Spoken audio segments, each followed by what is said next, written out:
Vamos a hablar de los antihipertensivos. Primero vamos a hablar un poco de la fisiología. Hay que saber que cuando en el riñón, para ser más específico, en el glomérulo, las células yuxtaglomerulares y en la mácula densa, junto con las células granulares, estas van a ver el nivel de sodio que hay en el túbulo contorneado distal. Entonces, si hay un volumen, hay un porcentaje de sodio bajo, con una volemia, o sea, con un nivel sanguíneo bajo, se van a activar mecanismos compensatorios, porque lo que significa esto es que tenemos un estado de, de presión alterada.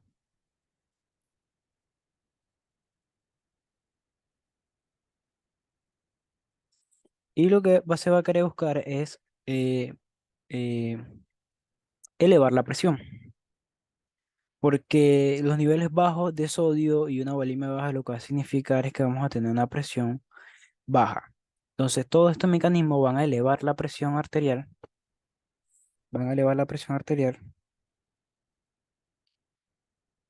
Entonces, la mácula densa registra es sensible al cambio de sodio en en el túbulo contorneado proximal. Entonces, esta le avisa a las células granulares que liberen renina, porque esta está encargada de la síntesis y liberación de renina. Entonces, al liberar renina, esta renina va a viajar a encontrarse con el angiotensinógeno. El angiotensinógeno viene del hígado. El hígado es el que libera el angiotensinógeno y la renina va a catalizar esa reacción para convertirlo en angiotensina 1, que ella le va a brindar un aminoácido a ese angiotensinógeno y lo va a convertir en angiotensina 1. Y esta angiotensina 1 va a viajar hasta el pulmón, donde va a interactuar con la enzima convertidora de angiotensina.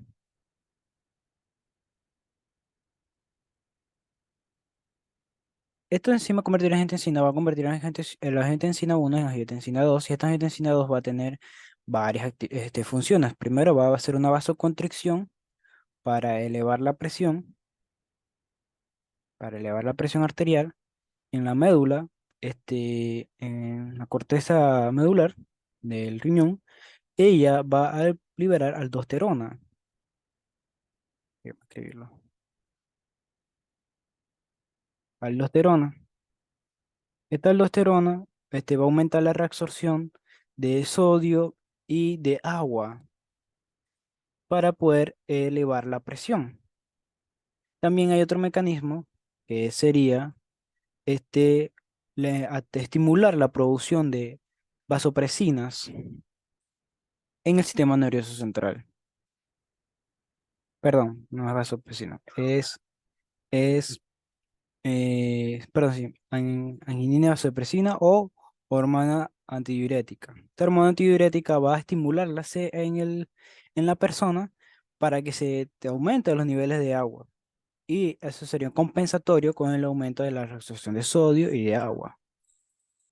Entonces, esto sería el sistema de renina-angiotensina que está encargado de elevar la presión en caso de disminución de presión. ¿Cuándo puedes disminuir la presión? En casos de que el paciente tenga una hemorragia, que haya otras etiologías, como por ejemplo, como ya les dije, la hemorragia, y el paciente esté perdiendo volumen, sea por diarreas, que las diarreas son propensas a causar esto. Bueno, seguimos. Eh, Según las guías de la Asociación Americana de Hipertensión, la presión arterial normal va a ser clasificada en 130 milímetros de mercurio y 85 milímetros de mercurio, o sea, 130 sobre 85 de diastólica y sistólica, es una presión normal. Menor a esto. O igual, una presión arterial normal alta sería de 130 a 139 de 85 a 89 milímetros de mercurio. Una hipertensión arterial grado 1 y grado 2 son las más que se van a dar con una intervención farmacológica. Sin embargo, la primera, que sería hipertensión arterial normal alta, no sea una intervención farmacológica. Lo que sea es una intervención no farmacológica, es decir, cambio de estilo de vida, en dieta, ejercicio, este, hábitos en cuanto a dormir y etcétera. Hipertensión de grado 1 tenemos que va de 140 a 159, de 90 a 99 milímetros de mercurio. Y en grado 2 de 160 sobre 100 milímetros de mercurio. Hay unos factores que pueden alterar esto o elevar la presión arterial, que son los factores que pueden aumentar la presión arterial. Estos se van a dar en pacientes mayores ya, con una edad adulta, no especifican edad, y que ya tengan un problema de hipertensión. Los antiinflamatorios es sabido que aumentan la presión, sin embargo, en la guía se hace mención de que no tienen un aumento significativo de más de 3 sobre 1 milímetro de mercurio, tanto para inhibidores selectivos de celecoxis. Estos inhibidores celecoxis tienen su explicación clara, y es que ellos son selectivos a ciertos isoenzimas de la COX, en este caso, que si recuerdo será COX-2, y los no selectivos son tanto uno como dos, entonces son más propensos a elevar la presión arterial. Se sabe que estos antagonizan los efectos de los fármacos antagonistas de renina, angiotensina, aldosterona y beta bloqueadores. O sea que se dan junto con estos medicamentos pueden aumentar la presión. Anticonceptivos orales combinados pueden provocar un aumento de 1 sobre 6 milímetros de mercurio en dosis alta de estrógeno, fármacos de estrógeno, por ejemplo, mayores de 50 microgramos y progestina de 1 a 4 microgramos. Antidepresivos si aumentan la presión arterial de 2 sobre 1 milímetro de mercurio, como por ejemplo los inhibidores selectivos de la recaptación de serotonina y norepinefrina. Los inhibidores selectivos de recaptura de serotonina también pueden aumentar la presión arterial. La acetaminofén de uso diario, las personas que toman acetaminofén diariamente, pueden aumentar la presión de 1,34 milímetros de mercurio. ¿Cuáles son los fármacos que vamos a ver en antihipertensivos? Pues vamos a ver a los diuréticos, los inhibidores del sistema renina-angiotensina, los beta bloqueadores y los bloqueadores de canales de calcio. También vamos a ver los beta bloqueadores que van a tener una división específica. Dice que los diuréticos alteran el equilibrio de sodio, es decir, disminuyen la cantidad de sodio en el cuerpo. Esto provocará una disminución de la presión arterial. Esto va a provocar una disminución de la presión arterial. El equilibrio de sodio, si disminuimos la cantidad de sodio, vamos a disminuir la presión arterial. Es decir, lo que queremos es disminuir la cantidad de sodio en el cuerpo y aumentar la cantidad de sodio en orina.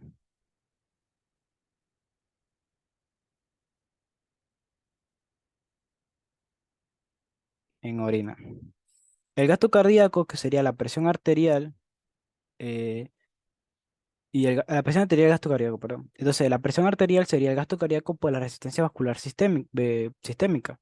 Entonces, si tenemos un gasto cardíaco bajo, vamos a tener una presión arterial baja. Y por lo tanto, lo que eso significa que nuestra resistencia vascular es baja, según la ley de Boltzmann, porque dice que a mayor presión, P de para acá la presión, volumen, a mayor presión, menor volumen. Él dice que sí, a mayor volumen,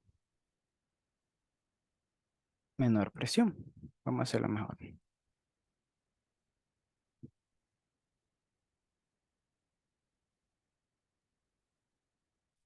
Volumen, presión. Así que a mayor volumen, volumen alto, una presión baja. Entonces esto provocará una disminución de la presión arterial y el gasto cardíaco. Entonces si nuestra presión está baja, lo que significa es que vamos a tener un volumen alto. El gasto cardíaco va a estar este, alto, bajo. Y la resistencia vascular también va a estar baja porque no vamos a tener resistencia de las arterias y por lo tanto vamos a tener mayor volumen sanguíneo. Dice que se disminuye de un 10 a un 15 milímetros de mercurio. Vamos a comenzar con los primeros fármacos, en este caso en el túbulo contorneado proximal, donde vamos a repasar un poco de la fisiología que ya habíamos hablado. Tenemos los cotransporte, contraportadores o simporte, y tenemos los antiporte, perdón, y los simporte. Los simporte que son los transportadores de glucosa sodio y los antiporte de sodio hidrógeno y sodio potasio ATPasa. Entonces, tenemos los fármacos inhibidores de anhidrasa carbónica. Estos inhibidores de anhidrasa carbónica van a bloquear esta enzima y por lo tanto no vamos a tener una reabsorción de bicarbonato. No vamos a tener bicarbonato. Si no tenemos bicarbonato, tampoco vamos a tener hidrógeno y por lo tanto el sodio no se va a poder reabsorber. Entonces vamos a tener mayor cantidad de sodio en orina y mayor sodio de bicarbonato en orina. Recordemos que este bicarbonato ya viene en ácido carbónico. Y también ahí hay ellos se juntan con el sodio, o sea, formando bicarbonato de sodio. Entonces lo que va a hacer es disminuir la cantidad de sodio en sangre y va a aumentar la cantidad de sodio en orina. Disminuyendo la presión arterial. Esto es lo que hacen los hidrasa carbónica. Acá también, como vemos. Entonces, también tenemos inhibidores de la CGLT2 que son sodio glucosa LT2. Estos son LT2. Estos van a inhibir este transportador y por lo tanto no vamos a resolver glucosa. Estos fármacos se usan más en el área de antidiabéticos. Lo coloqué aquí porque ya para aprovechar este medio de transporte. Entonces, ellos se usan en antidiabéticos y lo que van a hacer es disminuir la reabsorción de sodio. Por lo tanto, vamos a tener mayor sodio, perdón, de glucosa en orina, la mayor cantidad de glucosa en orina y no vamos a tener glucosa en sangre, que es lo que se quiere en un paciente con diabetes. Entonces, vamos a hablar un poco de la enlace carbónica. Se usa utilizar en glaucoma, en alcalosis metabólica. Efectos adversos, acidosis metabólica, cálculo renal, hipocalemia y somnolencia. ¿Cuál es la posología? Una vez al día. Debe estar contraindicada en pacientes con cirrosis hepática.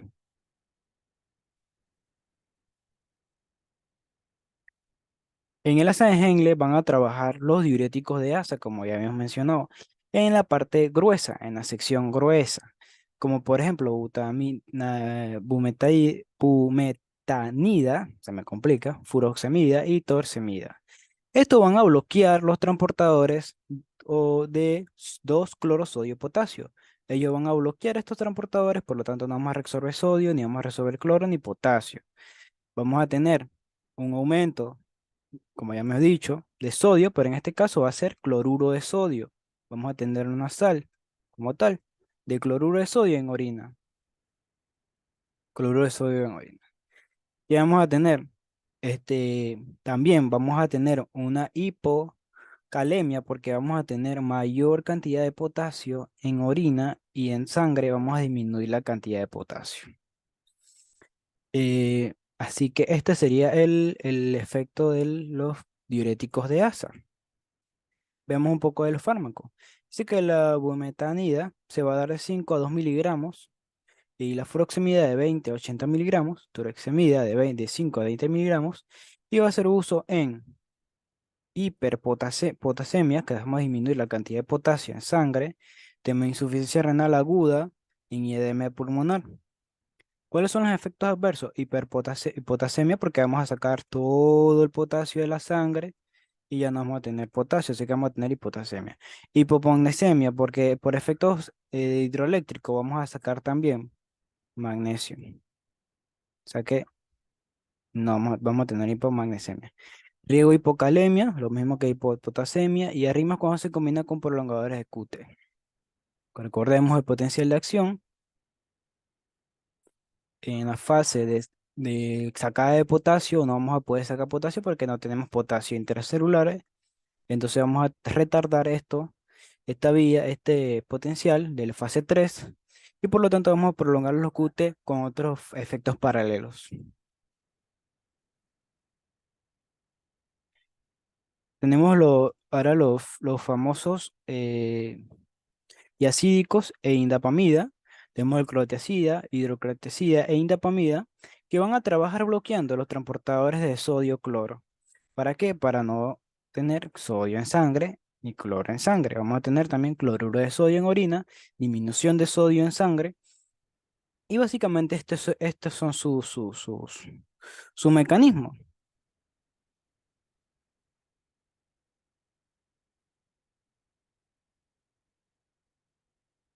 Ahora, los clorotiacidas se van a de 25 a 50 miligramos en dosis única, los hidroclorotiacidas 25 a 100 dosis única de 25 a 50, clortalidona de 25 a 50 dosis única, indapamida de 2,5 en dosis única y metaloxona de 25 a 10 dosis única. Los uso: hipertensión arterial, en síndrome nefrótico, cálculos renales, insuficiencia renal cardíaca, insuficiencia cardíaca, diabetes insípida y nefrogénica. Efectos adversos: hipocalemia, dermatitis, alquilosis metabólica. Contraindicación: pacientes en cirrosis hepática. La mayoría tienen contraindicaciones en pacientes con cirrosis hepática. Ahora en el túbulo contorneado distal, que es el que está con la mácula densa, que es el que va a ser sensible, que va a darle la señal a la mácula densa a la cantidad de sodio que tenemos aquí. Entonces, estos fármacos vamos a tener los antagonistas de los receptores de aldosterona, como la espironolactona, que van a bloquear estos receptores de aldosterona, así, no estimulando la reabsorción de sodio. No vamos a estimular reabsorción de sodio y tenemos los bloqueadores de canales sodio TPasa, sodio-potasio TPasa. Entonces van a bloquear estos canales de sodio, potasio, ATPase y por lo tanto tampoco vamos a reabsorber sodio. Tampoco vamos a excretar potasio, así que vamos a tener quizás una hipercalemia. Ejemplo el triantereno que se conoce bastante. Entonces, la espironolactona de 25 a 50 miligramos, el triantereno no se especificaba el libro, el Caxon en este caso. Entonces, ¿cuáles son los usos? Hipopotasemia y en infarto postmiocárdico. Efectos adversos: ginecomastia, acidosis metabólica y disfunción eréctil. Va a tener una disfunción eréctil. El paciente ¿cuáles son los que van a dar este efecto adverso? Bueno, son la espironolactona, el cual va a provocar ginecomastia y disfunción eréctil.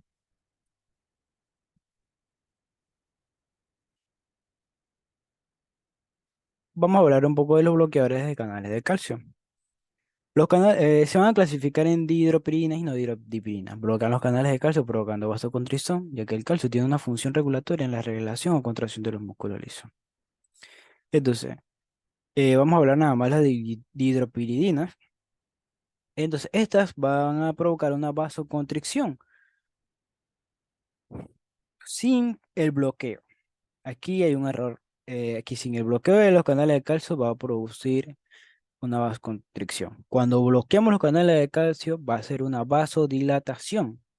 ¿Cuáles son las indicaciones para hipertensión, para angina e infarto, arritmias supraventriculares y el síndrome de Raynaud? El síndrome de Raynaud básicamente es cuando el paciente necesita que le llegue sangre a ciertas extremidades, en este caso las manos, en el paciente.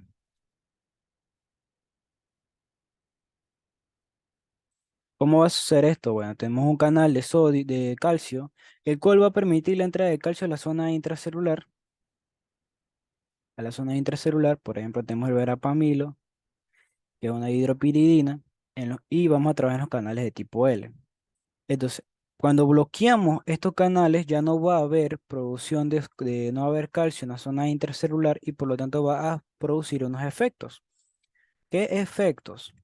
Bueno, vamos a tener en el músculo liso una disminución de calcio. ¿Y el calcio qué efectos hace en el músculo liso? Bueno, el calcio hace que la miosina, esta parte que ven aquí, la miosina, se una con la actina.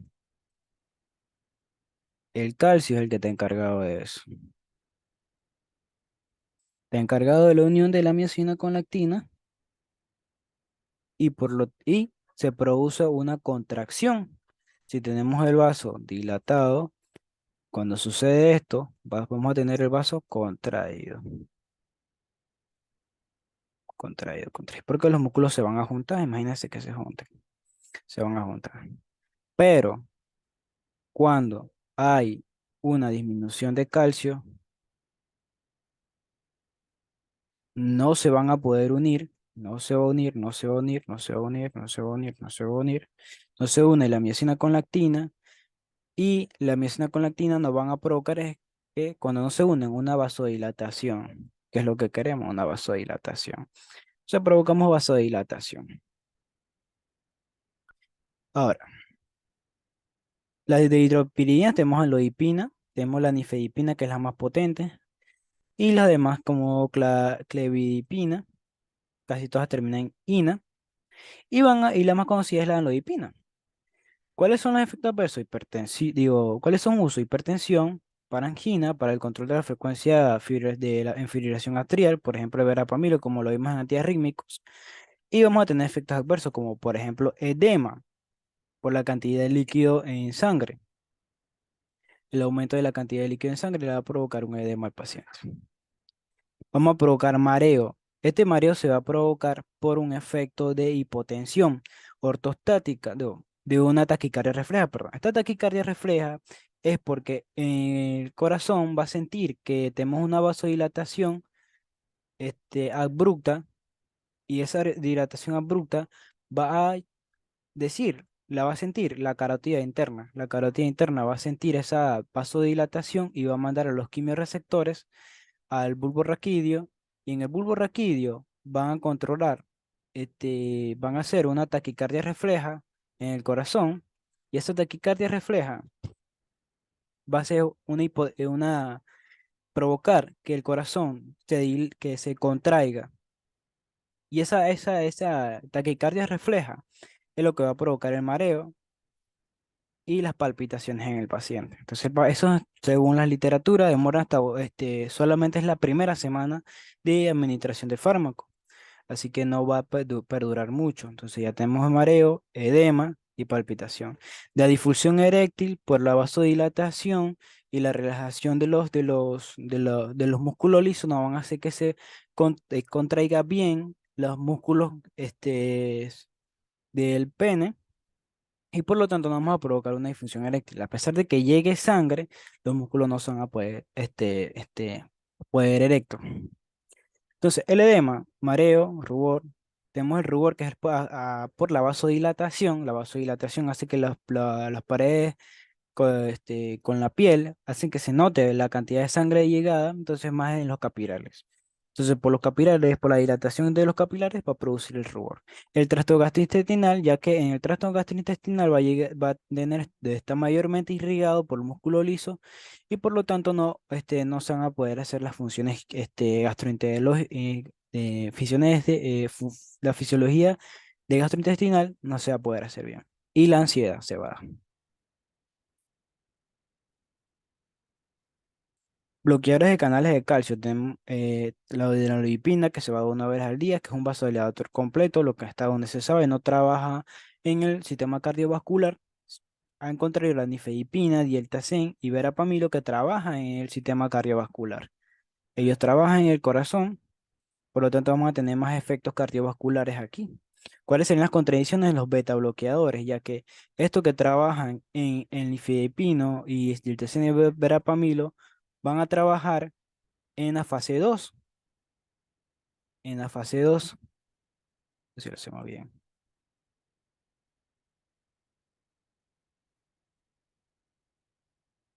La fase 2 de meseta. Después vamos a la repolarización, hiperrepolarización. Entonces tenemos la fase 2 de meseta, donde van a trabajar los bloqueadores de canales de calcio como verapamilo y pertenecen al grupo 4. Van a bloquear los canales de calcio. ¿Qué vamos a hacer? Vamos a prolongar, vamos a dibujar a otra, lo que pasaría con los bloqueadores de canales de calcio. Vamos a provocar una fase de meseta mucho más larga, mucho más larga. Vamos a dibujar otra vez una fase de meseta mucho más larga, mucho más larga. Entonces va a provocar una fase de MZ más larga por la bloqueo de canales de calcio, va a salir, va a entrar muy poco calcio, entonces va a demorar más este tiempo y milivoltios. Entonces va a demorar más en que se vuelva positiva la célula. Entonces, los beta bloqueadores van a trabajar en la fase de hiperrepolarización, disminuyendo la contracción cardíaca, disminuyendo la frecuencia cardíaca. Entonces, si tú le disminuyes la frecuencia cardíaca y además que la estás disminuyendo acá también a nivel los canales de calcio, vas a tener doble, esto significa doble, efecto en la frecuencia cardíaca, o sea que doble, vas a tener un efecto doble a nivel de disminución de la conducción eléctrica. Entonces vas a provocar un efecto potenciado, sinérgico con el fármaco. Entonces, por eso que está contraindicado. Medicamentos que fuercen el hígado, como por ejemplo antibióticos, no está muy recomendado la lidipina con los antibióticos, ya que ciertos antibióticos pueden forzar el hígado y estos se metabolizan por la misma vía y por lo tanto van a estar ligados a disminución de biodisponibilidad y etcétera. Tenemos en contraindicaciones en embarazo también.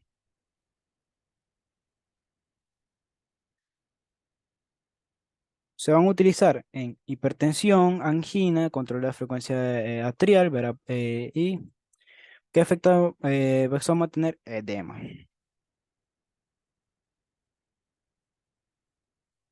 Tenemos los inhibidores de la enzima convertidora en angiotensina, que resumidamente ya lo vimos, va a bloquear a la enzima convertidora en angiotensina y por lo tanto no vamos a tener angiotensina 2, no vamos a tener aldosterona y no vamos a tener hormona antidiurética atrial y por lo tanto no vamos a elevar la presión, no se va a elevar la presión.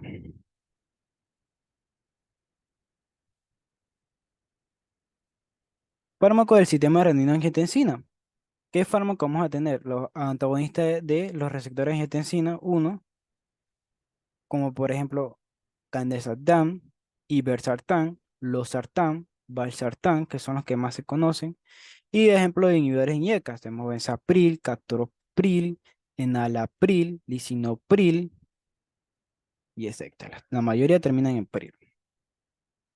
Entonces, los inhibidores de la enzima convertidora en angiotensina, como mencionamos, va a bloquear la enzima convertidora en angiotensina. Sin embargo, también va a ser un efecto de inhibición en la parte de catalización de la bradicinina. Esta bradicinina favorece un efecto de vasodilatación,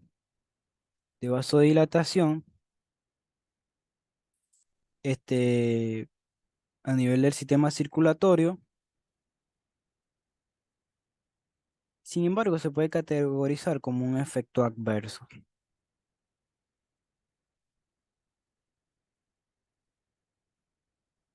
porque vamos a estar provocando una vasoconstricción, que es lo que no queremos. Entonces, que estamos provocando una vasoconstricción paralela a lo que queremos es una vasodilatación.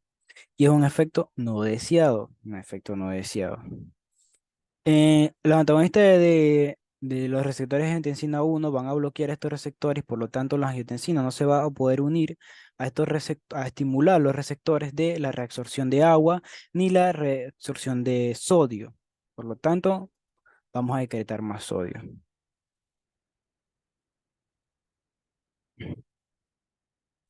Tenemos el benzapril, el captopril. El captopril no es una buena opción como tratamiento por su corta duración según las nuevas guías. Ese tiene una buena absorción de un 75% y se debe tener cuidado con la alimentación. O sea, el captopril se debe tener cuidado con la alimentación, ya que puede disminuir su biodisponibilidad. También se une fuertemente a proteínas plasmáticas y el captopril es un profármaco. No, perdón, no es un profármaco. Entonces, hablemos un poquito de enalapril. Vamos a hablar de los que más se usan. Enalapril, si es un profármaco y su forma activa es enalaprilato. Vamos a escribirlo, enalaprilato. enalaprilato. El enalaprilato es su forma activa del enalapril. Entonces, el enalaprilato es el que va a tener su actividad farmacológica. Este no es absorbido por vía oral, así que por eso que se da en enalapril, para que el hígado lo metabolice y lo convierta en enalaprilato. Este enalaprilato también se va a administrar por vía intravenosa, que es donde va a tener sus efectos también. El enalapril no tiene una interacción con los alimentos, así que es muy seguro con alimentos. Hablemos un poquito del lisinopril. El lisinopril es un profármaco también. Su forma activa es el enalapril, perdón. Va a tener una absorción lenta, va a tener una absorción lenta.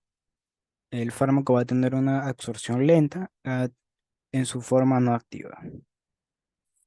Y hablemos por último del perindopril, que es el que más se conoce también. El perindopril es un profármaco y ese sí va a ser el perindoprilato.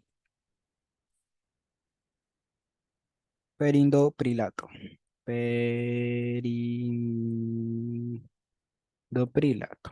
Perindoprilato. Su forma activa, perindoprilato. El perondiprolato no es afectado por alimentos.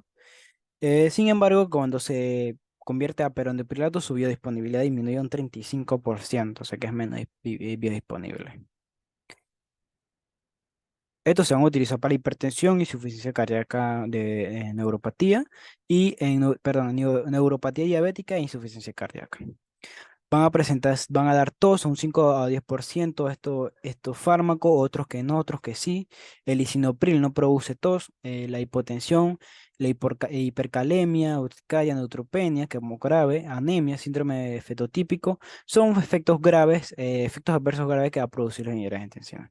Va a estar contraindicado en embarazo, todos los enalapril, y se debe tener cuidado en pacientes con problemas renales y hipovalemia. Hipovalemia. Hablemos un poquito de los antagonistas de los receptores de angiotensina, que van a hacer trabajar en la hipertensión, insuficiencia cardíaca y neuropatía diabética.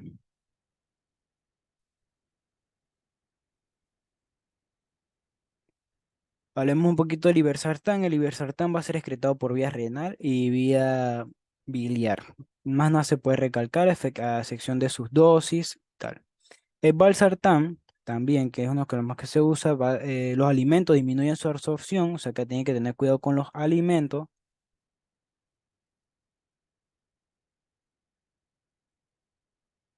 y van a disminuir su absorción. Y este es eliminado por vía hepática.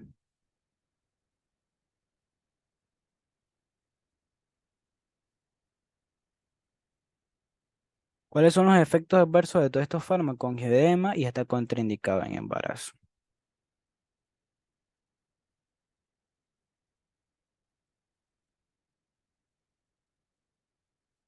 Ahora hablemos un poquito de los fármacos simpaticolíticos.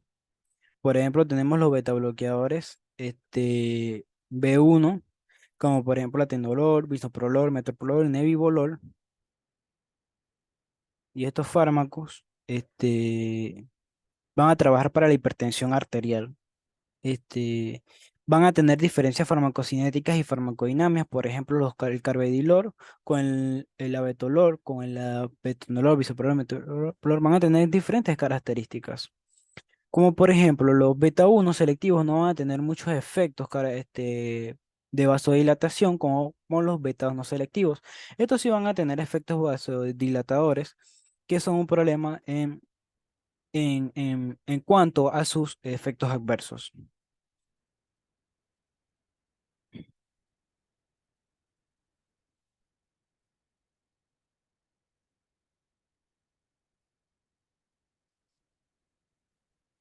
El nebivolol va a producir hidróxido nítrico. Para hablar aquí, va a producir hidróxido nítrico y por lo tanto va a provocar una vasodilatación.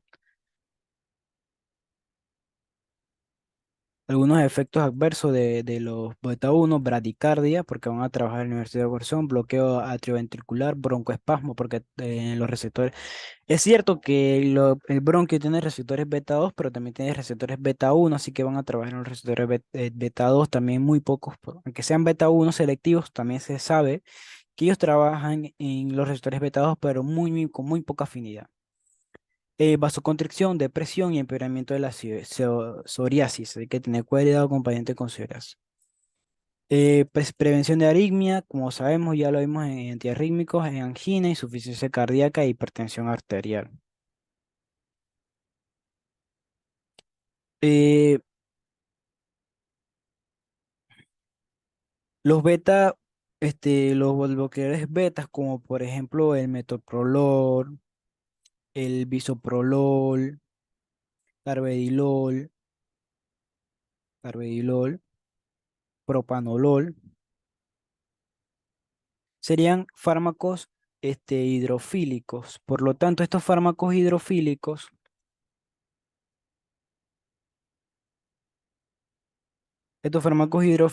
van a tener mayor afinidad y potencia en la vasoconstricción.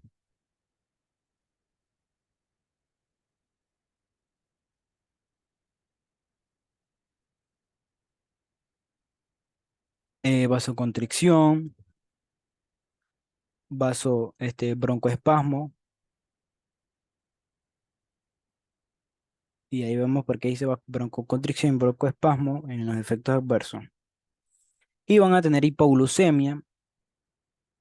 El paciente puede presentar hipoglucemia ya que en los receptores beta, eh, los receptores beta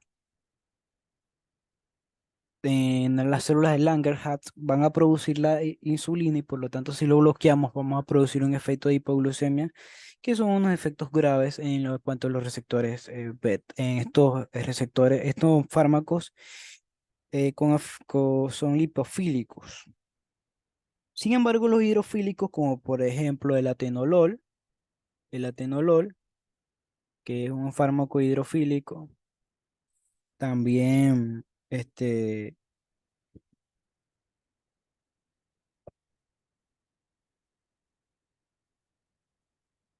el nadolol y el nadolol y levatolol, son pues, fármacos que no van a tener estos efectos ya que son muy hidrofílicos.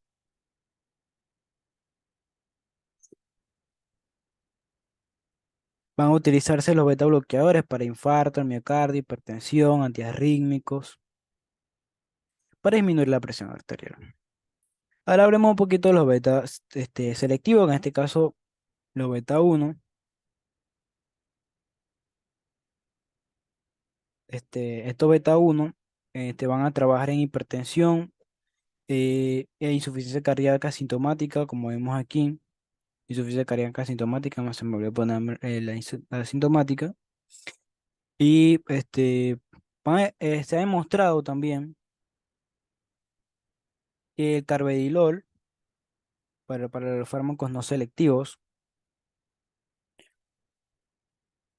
carvedilol ha disminuido la mortalidad en pacientes con insuficiencia cardíaca congestiva. El abetolol, ahora hablando de los no selectivos, perdón, hablando de los no selectivos, es metabolizado por vía hepática, está indicado para hipertensión arterial e hipertensión en embarazo e insuficiencia cardíaca. Pero el abetolol está indicado para hipertensión arterial en embarazo como primera opción. Los de acción central nos referimos a metildopa, la clinodina, manoxidina, reserpina y guanfacina, pero hablamos un poco más de la metildopa, el cual es un profármaco que va a ser metabolizado también en el cerebro y va a trabajar en hipertensión arterial en embarazo. Vamos a ponerla, vamos a poner la E de embarazo. Ellos van a trabajar en hipertensión de embarazo en pacientes embarazados. Como primera opción, su efecto adverso también es depresión, la de la metildopa, bradicardia, anemia hemolítica. Y como efectos adversos raros, leucopenia y trombocitopenia, entre otros. Y hasta aquí con los